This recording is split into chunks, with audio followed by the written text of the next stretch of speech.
everyone, welcome to a new video on the channel. Today we are wrapping up the month of September in my reading journal. I cannot believe that we're already at the point of Q4 and I am a little bit late in getting this out to you all because I've been working so hard on some other videos and more on Instagram, so I do apologize that this one is coming out now in the mid-month portion of October, but here we are. We've wrapped up the month of September and there is a bit to talk about. September was a slower month than the last few months I've had. Since June, I've been reading a lot more, and over September, I found myself slowing down a lot more. I had a lot more going on with outside of reading, and I also had some choice reads. Like some of them were really, really good, and you'll see when we get to the stats portion that on paper this month looked really good, but there were some books that really slowed me down, and just overall vibes of reading was much slower this month, which is great because we can't all be hustling all the time. And I was definitely, I wouldn't say burned out, but definitely had read a lot recently, so I needed to slow down. We're now moving on to the Days Read Pixel in this wrap up. So the first 2 pages were just trackers for what books I've read so far. And then this one here is, if you've been around for a while, you know this one is one of my favorites, is the Days Read Pixel. On the left-hand side is where I track how many books per day I read. And on the right-hand side, it just tracks when I finished a book. And the key for that is for both colors, for both charts, exactly the same. So the gold represents 2 books, the purpley blue represents 1, the red represents 3+ books, and then the grey is the days that I did not read. So on a whole, I did read quite a lot, but for considering how it was for the last few months, it definitely shows some changes over the month of September, which I really enjoy using this page for, just checking those trends, seeing what continues, what changes. It's really, really helpful to look at. And it's really interesting to see new trends that have formed like halfway through the year and onwards. Last month, there was a lot more gold and red on the left-hand side, and this month we're sort of slipping back into a bit more blue, which makes sense considering I didn't read more than 12 books last month. I did have quite a few on the go at the same time, so there were some days where I did read multiple books, but on a whole, definitely slowed down in my reading, and I'm really happy that I did choose to not hustle through September. Not that I really had much choice, because I don't think I would have been able to energy-wise. I have been hosting a reading journal series over on Instagram, and it has consumed my every waking thought on how to make it work. So I definitely have had to give up some of my reading time to plan that out and work on it. So it is showing in my reading that I was busy. So I'm just looking through my challenges now. I didn't really have anything to add to them this month, so we're just going to go straight on to the monthly theme. And the theme for September was dark depths. It was all about places in the water. If you're new here, this year I am putting down the findings that we had from last year, where I took you to 12 different fantasy destinations. And so there were several places that had seafaring adventures or really dangerous waters and stuff. So I wanted to represent that in September's theme. It was also the 1 month of the year where it was monochromatic. I always like to have one. It feels like a bit of a challenge. I've never done it with blue, so I'm really happy that I chose to do this theme and the color palette for the month. It was really, really comforting to be within the pages of September and filling it in because it was all blue. I do make a few mistakes in this wrap up. Like I've mentioned, I've been really busy with the other videos that I've been creating and stuff. So my wrap up happened late at night and I've accidentally missed 1 book off of the monthly view. So I have completed that off camera, but you won't see me fix that mistake in this. And then also on the reading log, I accidentally forget to put one of the format stickers down on Emily Wilde book 3, because I read that as a mixed read, so that's reading the book and the audiobook at the same time, and I just put down the physical sticker. So that is something that I need to fix as well, because it's always quite humbling to look back at these videos when I'm editing them and going, oh, I made a mistake there, I better fix that. Happens more often than not. But it was an interesting experiment to try and keep everything blue. I am aware that some of these colours in this monthly view calendar are similar, and that is why I've written down all the numbers on the pens so I know exactly which one's which. It's just a little habit of mine now to make sure that I track what I've used throughout the month. I'm actually thinking for next year that I might add like a palette section to each month just so I know what colours that I used and just track it that way, because I think it would be really handy. So here's the reading log. This is one of my favourite pages to fill in every month. And for this month, it was only just the 2 pages, which was a relief because for the last couple of months, I have had to use an extra page, and I have this blank page next to them that I have been meaning to fill in every single month and keep forgetting to. So I'm going to have a little bit of work ahead of me to fill those in. Speaking of pages to fill in and things to do over the month, we're obviously at the end of quarter 3 and now moving into quarter 4. So I will definitely be having my quarter 3 flip through coming very soon. I think it will be next week. I'm going to be filming it later today, but with the schedule of videos that are due to go out, every Tuesday will now be dedicated to setting up for 2026 in my reading journal. So I think it'll be the next Saturday video. I am unfortunately putting this one out on a Sunday, not a Saturday, just because I'm a little bit behind in editing and I just had time today to sit down and get a whole bunch done. So that is why this one will be slightly off schedule. But as you've noticed, sometimes I get a little bit erratic in my video posting. So easy enough fix. We'll just have this video today and then I'll be back with the next video on Tuesday, which will hopefully be scheduled and be all going ahead, because I really want to get into a bit of a routine with this channel if I can. So here I am just adding the format stickers to each book. I really like these stickers, even though I do have a section that says format, because it is such a good visual very quickly to look at. And now that page is done, we're going to move straight into the Reading Data Journal. So for the Reading Data Journal, this first portion is what I call the global section, and this is to last more than 1 year. And unfortunately, over the month of September, there was no real continuation of series. It was all, I started a lot of series. And there was actually more series that I started in September. I just don't want to continue them. So it's really interesting to see where I go through an influx of starting new things and where I continue them. It is a goal of mine to finish 20 series this year that I've started. But if I keep starting new ones, it's going to make that a little bit more challenging to get closer to finishing some series. So intentionally over October to December, I will hopefully be focusing more on finishing some series. I do know that I'll be finishing some, but yeah, it's interesting to have a whole month where I'm basically starting new stuff instead of continuing. I did have one that I am continuing in October. So Dark Shores, I'm already on to have finished book 1 and 2 now, which is really good. But I don't think I'll get that series finished this side of 2025. We'll see. I do have the next book hired out at Libby. Like, I'm waiting for it to come in as a hold, sorry.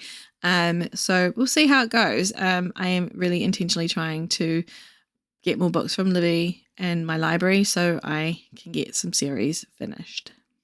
So that is the series tracker now completed. We can move into the rest of the stats portion of this video, and that will be continued once I've got all the books ready to look at. I really like having them up there while I'm doing my journaling, not only because it helps me out filling in pages like this one, which is the year at a glance, and I can write down all the titles just by looking up, but it helps me remember things like when it comes to the tracking on the individual ratings pages, sorry, not ratings, the trackers for like things like rating, genre, page length, that kind of thing. I can just look up at the book and remember most of the time what needs to be done. So having that there is a good reference point for me. But this page here, if you're new, is simply a page where I write down the titles of the book and then colour in on the appropriate day of the month when I finished it, with the star rating of the book. I've used this setup for a few years now. I am actually contemplating not carrying it over into 2026. I do like the visual guide of A Year at a Glance. It feels like a good way to use a future log without it being a future log. If you're a journaler, you'll know what that page is. But it's a little bit unnecessary now because of all the other ways that I'm tracking things. I kind of feel like it's a bit repetitive. So it'll be interesting to see if I still want to continue it. It is one of my pages that I've done for so many years. It'll probably feel a little bit foreign without it. But I haven't really sat down and spent a lot of time thinking about how I'm going to do my reading data journal, because I'm still focusing on the main one right now. And it's kind of weird to have two journals and having to think about how to set them up. Obviously, last year I set up this reading data journal with you all on camera, and it was the first one that I set up in the year. So to be doing my other journal now for 2026 first is a bit foreign. And also I can't really touch this one because I need to figure out how many more pages I have to put in for 2025 before I move into the 2026 portion. So yeah, it's a little bit confusing, and I'm still trying to grapple with the ideas of what I want to put in this journal for next year. I do know that there'll be some pages that will definitely be returning. I do like these books by and then insert like ratings, length, that kind of thing.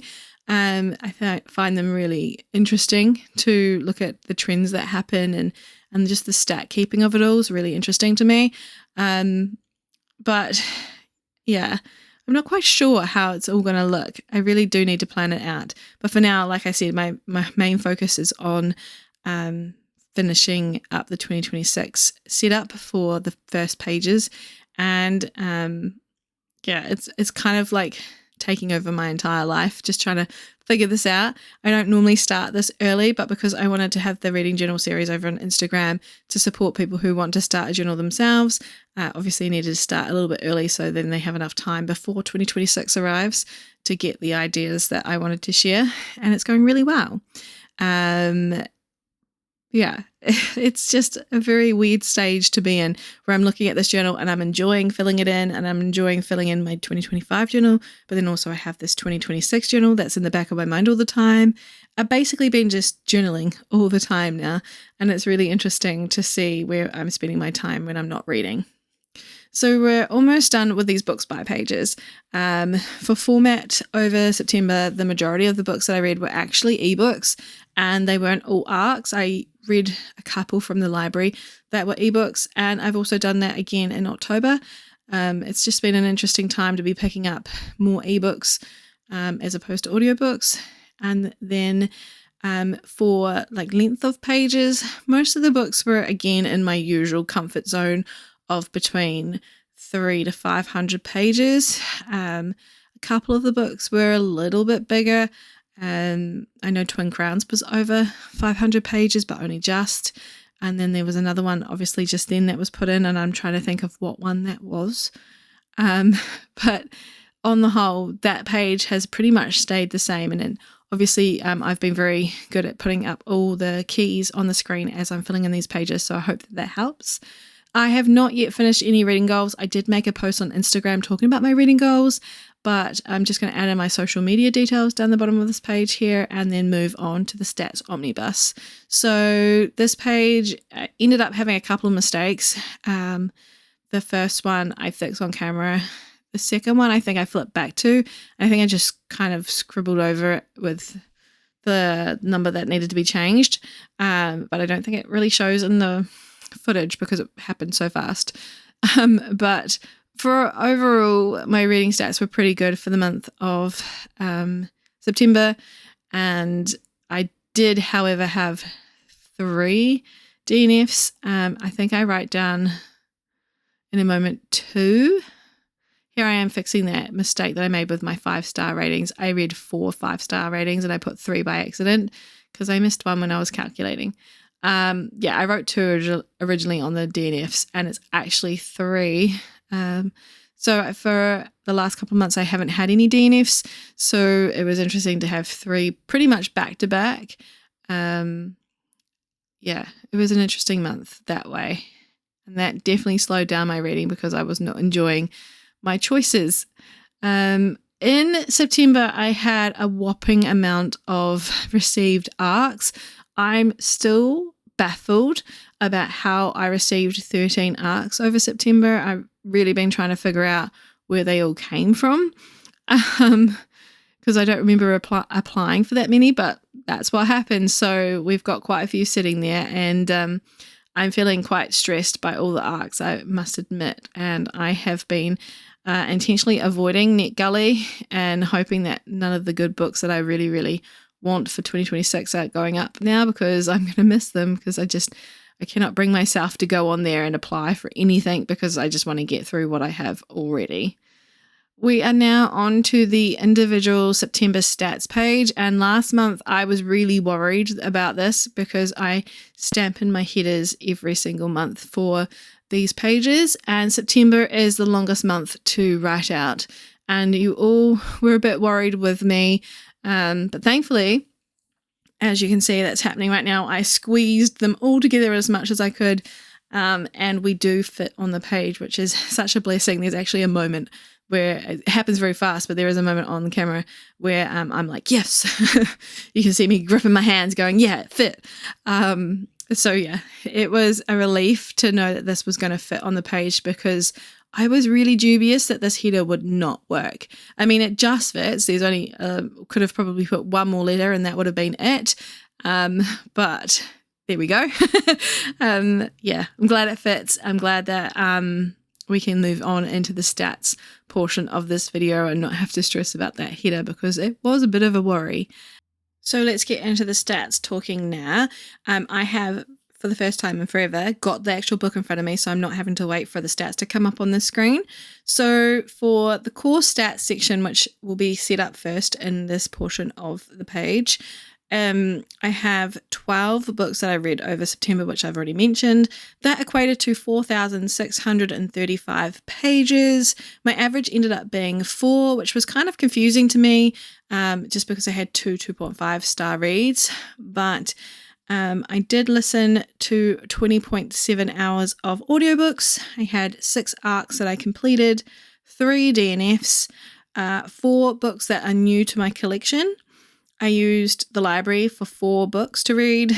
9 books were part of a series. 3 books were standalones. 1 readathon that I participated in, which was the Rebellion readathon, and I admit that I didn't do as great of a job with that as I would have liked.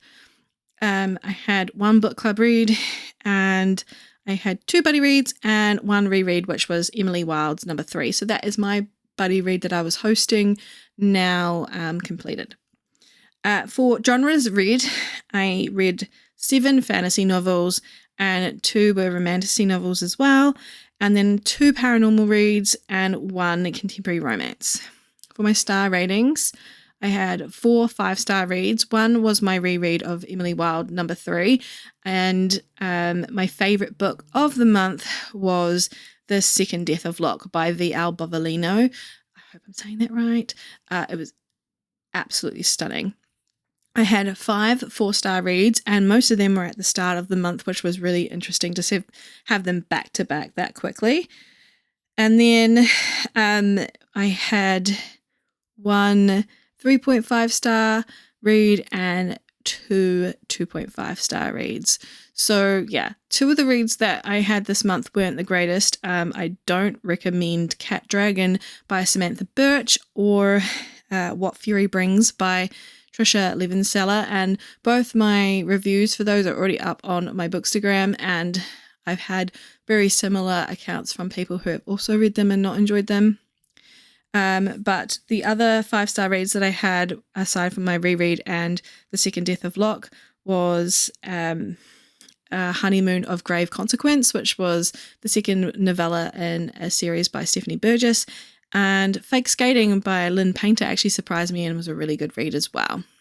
The rest of the portion of this page is kind of for myself. I have a social media section where I just track the information so I can track how much I'm posting of what each month and see where I need to improve. The acquired section is just where I get my books from, and the majority were from NetGully. The pacing section is pretty much the same every month. I read a majority of medium-paced books. I hardly ever read a slow-paced book because I just can't stand them.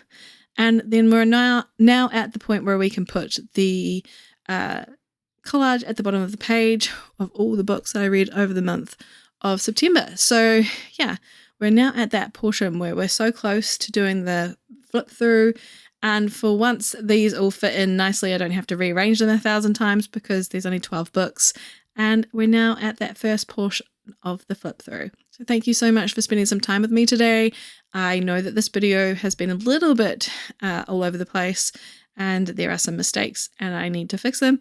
But I'm just really grateful that I get this opportunity to share my reading journals with you every single month, both with setting them up and how I finish them for that month. So here we are with the first portion of the reading data journal done, and now we're just going to do the final flip through September and move into October. So until we next meet, I hope you have fun reading or journaling. I really hope that you're having a good month of October so far. I will be back again on Tuesday in New Zealand time zone with the first official video of the reading journal series for YouTube. I have shared my reading journal cover, but the series is going to look a little different on here. So I'll see you then. Bye everyone.